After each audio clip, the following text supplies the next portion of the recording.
Hi all. अभी हम देखेंगे सीटेट अगस्त 2023 से क्वेश्चन नंबर 44। ठीक है ना। लेकिन उस क्वेश्चन को देखने से पहले, जैसे ये यहाँ पे मैंने क्वेश्चन नंबर लिखा हुआ है आपका ये 44, लेकिन उससे पहले हम थोड़ा सा रोम्बस की प्रॉपर्टीज को लेके भी डिस्कस करेंगे कि एग्जैक्टली क्या है प्रॉपर्टीज सारी की सारी। तो थोड़ा सा जिससे कि एक साथ सारे कंसेप्ट कवर हो जाए।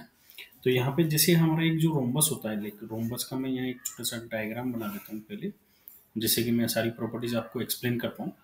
तो ये मेरा एक रोम्बस बन गया, राइट।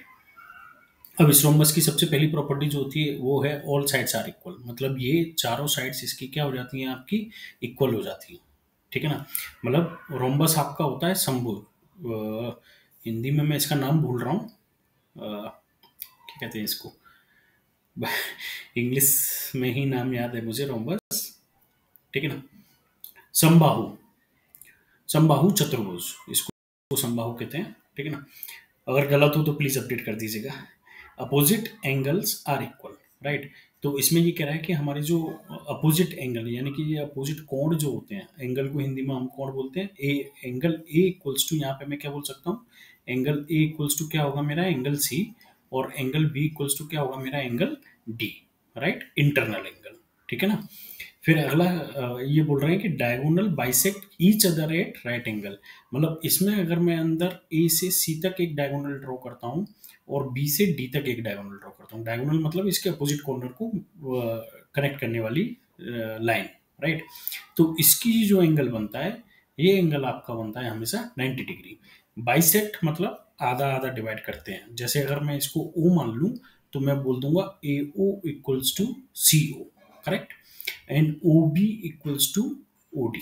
ठीक है ना। तो ये बाइसेक्ट भी करता है और bisect each other at right angle 90 degree. And diagonal bisect the internal angle of the rhombus. मतलब ये एंगल ए को अगर मैं देखूंगा ये ऐसे करके, तो मैं यहाँ पे बोल पाऊंगा कि angle D A C, right, D not B, D, D A C equals to angle B A C. ठीक है ना। तो बाइसेक्ट हो जाते हैं। बाइसेक्ट मतलब दो बराबर पार्ट में डिवाइड करता है। ठीक है ना। Opposite sides are parallel, right, in rhombus. ये दोनों साइड्स इक्वल तो होती ही हैं, लेकिन पैरेलल भी होती हैं। ये A B parallel to C D and A D parallel to B C. ठीक है ना। Adjacent angle add up to 180 degree. जैसे अगर ये मेरा रोम्बस है तो कंप्लीट एंगल ए और कंप्लीट एंगल बी। तो मैं यहाँ पे बोल सकता हूँ कि angle A plus angle B equals to मेरा कितना हो जाएगा, 180 डिग्री। ये इसकी प्रॉपर्टी होती है। The rhombus has rotational symmetry, right, symmetry with of 180 degree order two, right. और रोम्बस रिटेन, मतलब सिमेट्री का क्या मतलब है कि जैसे अगर मैं यहाँ पे इसको लूँ या फिर मैं इसको 180 डिग्री रोटेट कर दूँ यहाँ से, तो ये क्या है कि सेम वापस ऐसे ही घूम जाएगा, राइट। ऐसे करके ये घूम जाएगा तो सेम क्या हो जाएगा इसका, वापस वैसा ही बन जाएगा, बस ए और बी ऊपर चले जाएंगे और सी और डी नीचे आ जाएंगे, लेकिन जो ज्योमेट्री है वो एज इट इज रहेगी, right. Orientation, original orientation when rotate bye angle 180 degree. तो इसको सेंटर के रेस्पेक्ट में 180 डिग्री आप रोटेट कर दोगे तो वो एज इट इज वापस वैसा ही रोम्बस बन जाएगा। ठीक है ना। The diagonals of the rhombus coincide with a two line symmetry। इसका, इस स्टेटमेंट का मतलब क्या है, they divide the rhombus into two identical half. यानी कि जैसे अगर ये मेरा रोम्बस है, ठीक है ना, तो अगर मैं एक ये डायगोनल खींचूं तो ये पार्ट और ये पार्ट दोनों क्या होंगे मेरे इक्वल। तभी तो यहाँ पे हम कॉन्ग्रुएंट ट्रायंगल की प्रॉपर्टीज यूज कर लेते हैं। और या फिर यहाँ पे ये थोड़ा सा रेक्टेंगल जैसा बन गया है, लेकिन अगर इसको मैं रोम्बस बोल दूं तो ये और ये दोनों ही मेरा क्या हो जाएंगे, इक्वल पार्ट्स में डिवाइड होता है। ठीक है ना।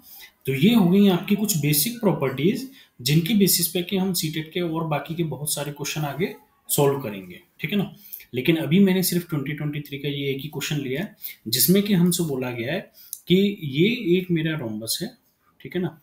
और इस रोम्बस में लेट से जो मेरा ये ए बी सी और डी, ठीक है ना, और ये मेरा एक डायगोनल है। ठीक है ना। अब हमसे कह रहा है कि A B C D is a rhombus in which A D B is 25 degree. यानी कि ए डी और बी, अच्छा मैंने डायगोनल उल्टा बना दिया यहाँ पे, तो ठीक है ना, ये वाला एंगल। ठीक, तो ये कह रहा है ए डी बी, ये एंगल मेरा है 25 डिग्री। ठीक है ना, A D B, then the value of 2 times of B A D, right, इस एंगल का 2 टाइम्स। ठीक, 2 टाइम, मैं इसको x मान लेता हूँ, नहीं तो बार बार पे मेरे लिए दिक्कत हो जाएगी। 2x minus angle A B C, A B और सी, ये पूरा बड़ा सा एंगल।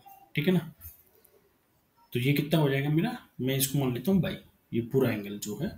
ठीक है, ये कंप्लीट एंगल को मैं बोल देता हूँ बाई। तो अब यहाँ पे हमको ये एक एंगल दिया हुआ है, तो रोम्बस की अभी भी प्रॉपर्टीज में हमने क्या पढ़ा था कि ये हमेशा आपस में क्या करते हैं, बाइसेक्ट कर देते हैं। ठीक है ना, तो उस केस में यहाँ पे ये कितना हो जाएगा मेरा, 25 डिग्री हो जाएगा। ठीक है ना, और अपोजिट एंगल हमेशा क्या होते हैं, इक्वल होते हैं, तो ये टोटल एंगल इक्वल्स टू कितना हो जाएगा मेरा, 50 डिग्री हो जाएगा। हो जाएगा ना, अब जब ये 50 डिग्री है तो बाइसेक्ट के हिसाब से ये भी मेरा कितना होना चाहिए, 25 डिग्री होना चाहिए। तो यहाँ पे जैसे मैं क्या लिख सकता हूँ कि angle A D B equals to कितना दिया हुआ है मुझे, 25 डिग्री। अब क्योंकि जो मेरा डी और बी डी जो है वो बाइसेक्ट करता है, अभी अभी हमने प्रॉपर्टीज में पढ़ा, तो उसकी वजह से एंगल सी डी बी भी कितना हो जाएगा मेरा, 25 डिग्री। तो total angle D equals to कितना हो जाएगा, 25 प्लस 25, तो टोटल एंगल डी 50 हो गया। अब क्योंकि रोम्बस में अपोजिट एंगल इक्वल होते हैं, तो angle D equals to angle B equals to कितना हो गया मेरा, 50 डिग्री हो गया। ठीक है ना, अब 50 डिग्री हो गया, लेकिन इंटरनल एंगल की बात करूं, अगर मैं ट्रेंगल ले लेता हूं, let's assume triangle A D और बी, तो इस ट्रेंगल में angle A D B equals to कितना है, 25 डिग्री, और प्रॉपर्टीज डिवाइड की वजह से ए बी और डी ये भी कितना हो जाएगा मेरा, 25 डिग्री। जो भी एंगल लिखते हैं वो हमेशा बीच में आता है हमारा प्रॉपर्टीज के हिसाब से।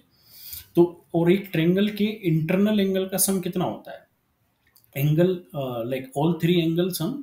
जैसे अगर मैं सिर्फ ए को मैंने एक्स माना था, तो अगर मैं एक्स लिख दूं और प्लस ये 25 प्लस 25 दोनों एंगल हुए, तो ये टोटल सम कितना होगा मेरा, 180 डिग्री। तो x प्लस 50 इक्वल्स टू कितना हो गया मेरा, 180 डिग्री। तो x इक्वल्स टू 180 माइनस 50, तो ये कितना हो गया मेरा, 130 डिग्री। करेक्ट, तो एंगल ए इक्वल्स टू कितना आ गया मेरा, 130। अब एंगल ए जब मेरा 130 है, तो एंगल डी भी मेरा कितना हो जाएगा, 130। अब इसमें लेकिन हमको पता लिखना कौन सा है, 2 times of angle A B A D. ठीक है ना, बी ए डी, ये पूरा वाला एंगल 2 टाइम्स, तो 2 टाइम्स ऑफ एक्स करना है हमको। अब हम यहाँ पे वो इक्वेशन को लिख लेंगे, 2 times of angle B A D minus 2 times of angle A B C minus angle A B और सी। तो 2 टाइम्स, और बी ए डी की वैल्यू कितनी है मेरी, 130 माइनस ए बी सी की वैल्यू कितनी है मेरी, 50 डिग्री।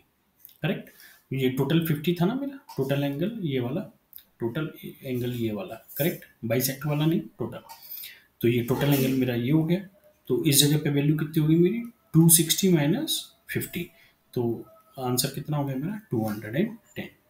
कुछ नहीं, आपको बस बेसिक रेम्बस और ट्रायंगल की प्रॉपर्टीज को आप कवर करते जाइए। ट्रायंगल की प्रॉपर्टीज में एक और अलग वीडियो में कवर कर लूंगा, बट यहाँ पे क्या कि ये रोम्बस का क्वेश्चन था, तो मैंने कोशिश की थी कि रोम्बस की प्रॉपर्टीज को एक्सप्लेन करूँ। आपको और कोई डिटेल चाहिए तो please feel free to ask. जैसे हिंदी में कई बार मैं अच्छे से एक्सप्लेन नहीं कर पाता हूँ, तो आपको जो भी हिंदी का भी डिटेल चाहिए तो आप मुझे बता दीजिएगा, तो अगली बार से फिर मैं और हिंदी का डिटेल इसमें प्रिपेयर करने की कोशिश करूंगा। Thank you for watching.